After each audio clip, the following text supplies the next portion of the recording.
I mean, how else can you put it, right?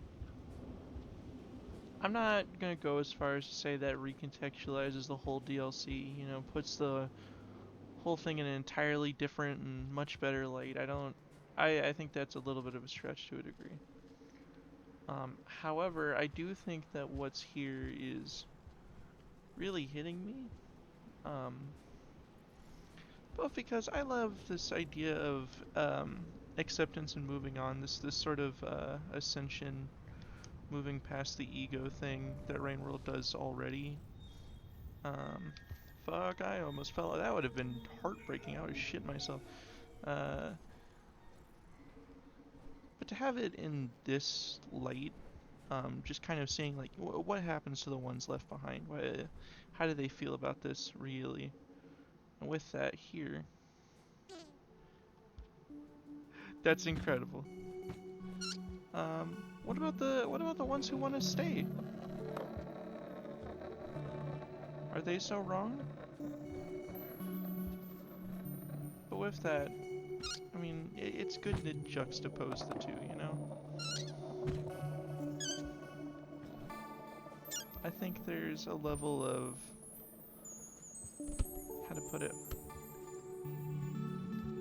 some people have said that Rain World to a degree is about how Ascension is not necessarily bad, but only one of many possible endings, and that's not exactly wrong.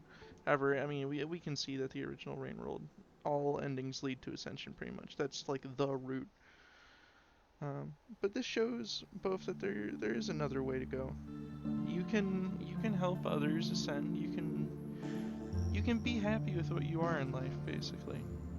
You can be the one who stayed behind and still be happy. And I don't know, to a degree, I think that's important. I think it's important to have that contrast to the base game Rain World. Um, you know, I mean, we see the Watcher here just happy, happy and safe, no less. Especially after getting plucked from a world that's just dead to rights with rot. I mean, it's in comfort, even without its friends. Everyone left the Watcher. Um, but yeah, so in that way, I feel like it's a good canonization of kind of when Downpour got added, the three main slug cats got alternate endings for going to uh, the outer reaches that are healthier, so to speak, where they stay behind and they live with. Well, they see their family just in the big tree at the end, pretty much. Um, that was always nice, but it did always kind of feel like this is not the story Rainworld's trying to tell.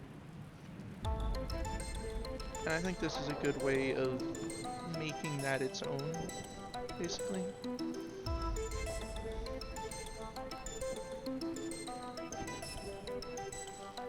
Um, yeah, and with that, the Watcher mirrors an Echo in a lot of ways, so I understand why they put them together.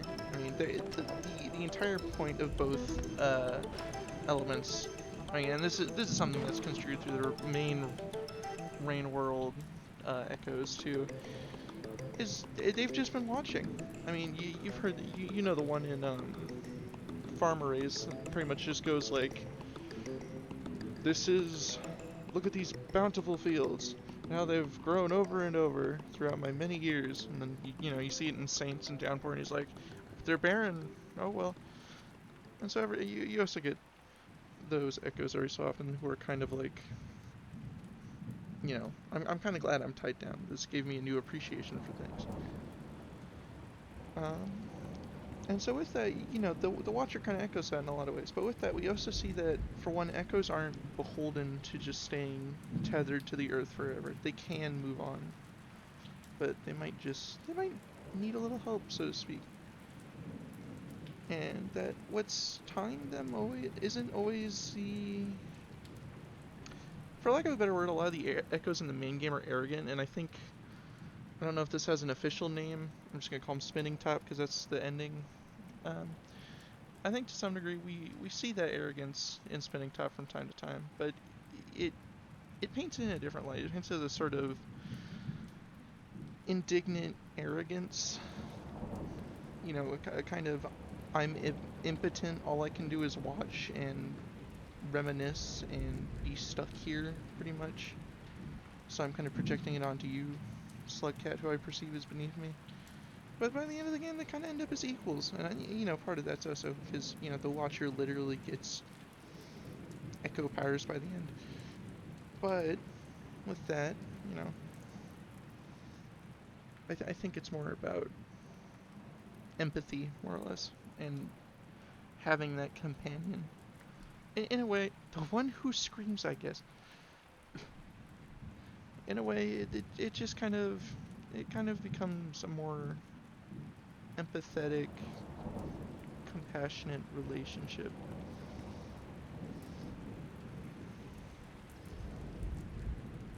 But yeah, I don't know. I still think a lot of the DLC feels a bit disconnected from one another. And yeah, yes, it is reframed to a degree as, oh, the Echo is seeing everything at all points in time in all places.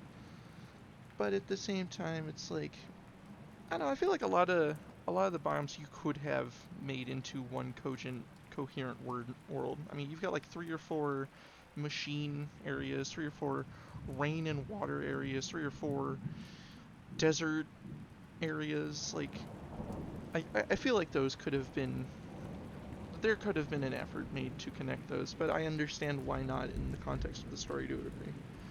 I'm not gonna say it's lazy. I think that's always a bit too harsh of a way to put it, but I'm not going to say I'm like totally satisfied with the presentation on the whole, and I don't think the way they justify it entirely does away with those problems.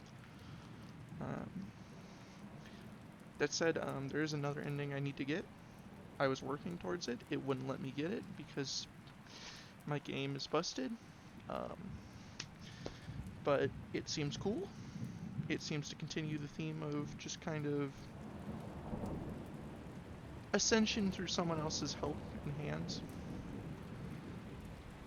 Um, in some ways, I feel like the Watcher is a better saint than Saint. That might be controversial. I think it definitely is controversial. But that also might be recency bias. I was kind of, what's the word? Hot and cold on Saint as it was. I thought it was beautiful, but some part of it as a in-world construct kind of struck me a wrong way. Here, I think it's so utterly disconnected from base Rain World that I can kind of forgive it to a degree. But I don't know. I still think that guy who's trying to argue that the Watcher's less of a main character is kind of talking out his ass. I mean, at the end of the day, it's not like it has a grand quest to go on compared to some of the iterator altered slugcats, but it still ends up a fucking Echo, dude. This Echo's like whole personality revolves around the Watcher. Um, but yeah, a lot of pretty areas. I wish there were more creatures. I feel like a lot of the creatures were just edits of lizards, and I understand that. But also, I did kind of wish there was more unique things going on. I do wish there were more centipedes, for instance. I feel like the bugs were kind of a missed opportunity despite being a huge part of Rain World. Daddy Longlegs doesn't fucking count.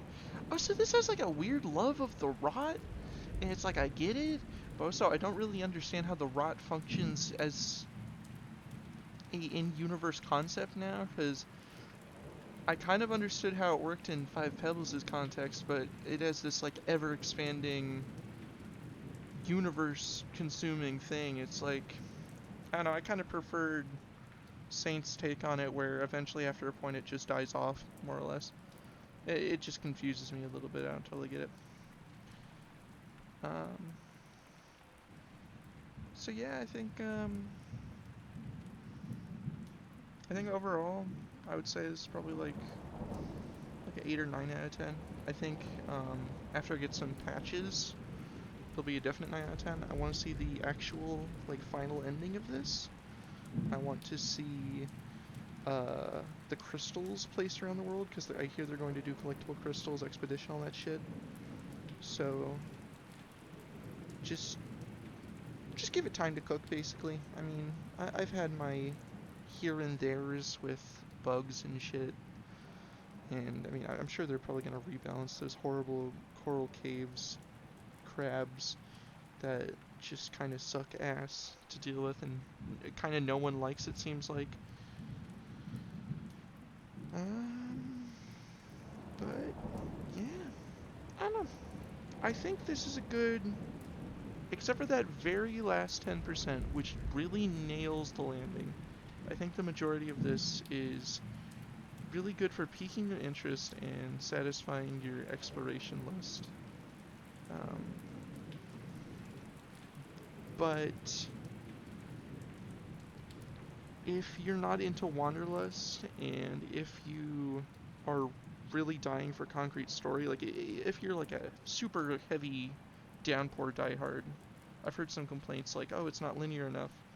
Well, I've also heard complaints that it's too linear. And I've heard some pushback against that, and I kind of get that. It's not like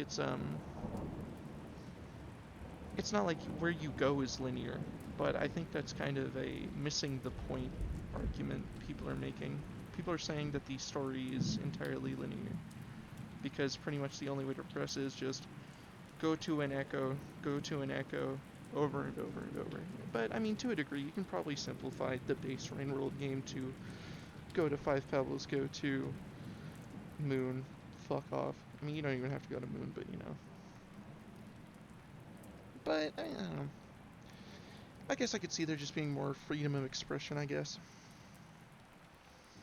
But it depends on how straightforward you take things. If you don't feel that drive to explore and jump to other areas until you've found the echo in X, Y, or Z area you're in, I could see seeing it that way. But personally, I didn't find it that big of a deal. I did not use the echo. I did not use the Watcher's last moves or last new abilities particularly much. They seem they seem kind of nutso. I did use flight relatively often. It's just a handy tool to have. But, it does kind of exacerbate the problem of the Watcher is entirely about avoiding conflict. But also, I get the angle of I don't want to avoid conflict. A lot of this game's fun is that sort of feeling of being prey and attacking. But I do think the Watcher, like I said, its entire purpose is being conflict averse, watching, avoiding, etc. It's kind of, if a lot of the more slug cats were hyper hyper offensive, the Watcher is hyper defensive or hyper evasive. You can interchange the two. Who gives a shit? Um, but yeah, those are my thoughts. Um, when you hear this in like a week, a month, whenever, I hope you enjoy them. Rain World.